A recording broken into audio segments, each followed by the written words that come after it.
was only in the past 5 years when all this evidence would emerge, and I'd be like, well, that's not true. It doesn't seem true to me. Like, I don't know what the truth is, but I can tell when someone's lying. It's my one gift. And I would see these people lying, and I'd be like, why are they lying? I know they're lying, but why? And so I really came to this, like, at the age of 50. That's very late. Like, I never for a second thought UFOs. What changed your attitude at 50? The evidence. Which is what? Well, oh my gosh. The Pentagon was required by the last defense authorization bill to, like, produce some of their files on UFOs, and it turns out they have known about this since the end of the Second World War, which ended in 1945. Been a huge increase during that war, during the war as well.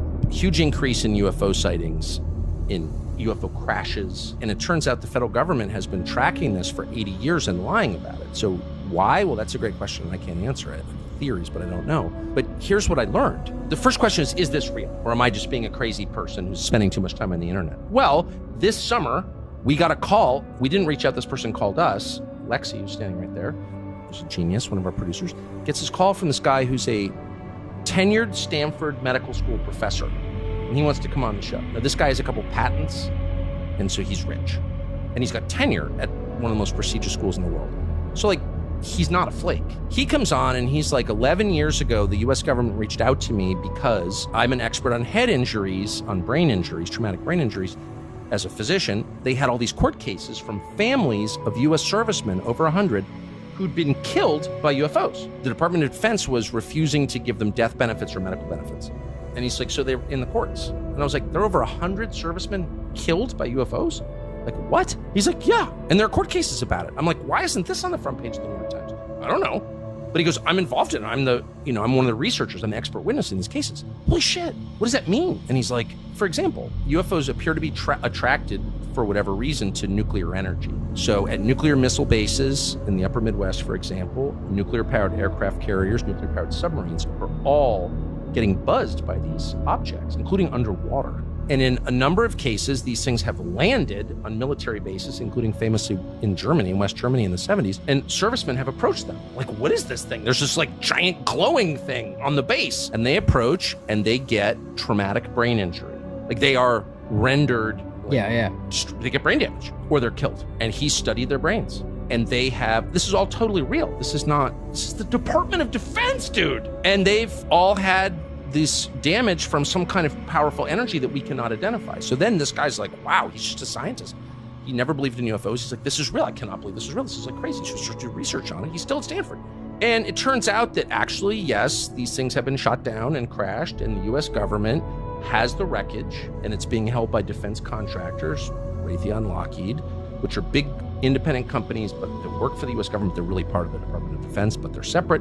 So you can't, their sunshine laws don't apply to them. You can't actually get information from them. It's a very tricky way to hide information. And they have the wreckage from these crafts. And I'm like, really? Are we positive these aren't like advanced Russian or Chinese? No, of course not. Is it more like the government or whatever is just this good at hiding it, or people just don't care? I think it's a combination of both. I think it's too big for people to metabolize. Like, if Prince Harry says something stupid, everyone's like, I can't believe Prince Harry.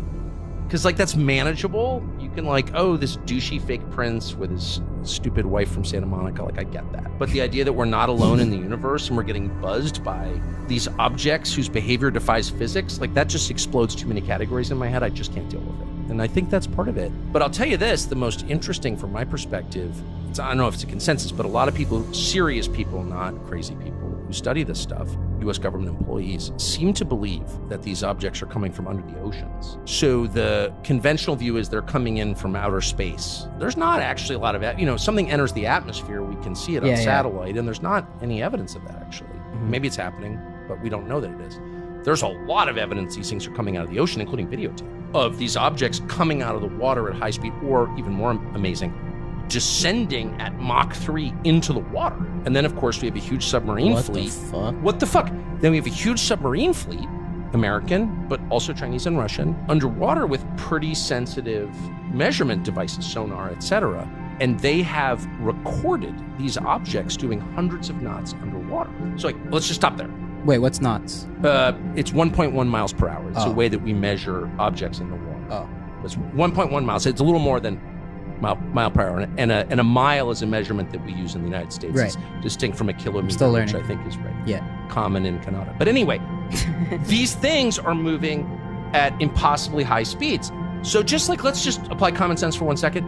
If I take a 45 ACP, a 45 caliber handgun and fire it at you underwater in, say, a swimming pool, 50 feet away, you can catch the bullet because the resistance is so strong from the water that objects can't move that fast underwater. We know that, but they are, and they're moving without any visible means of propulsion. So no wake, no bubbles. Where have we like tracked that? All over speed? the world.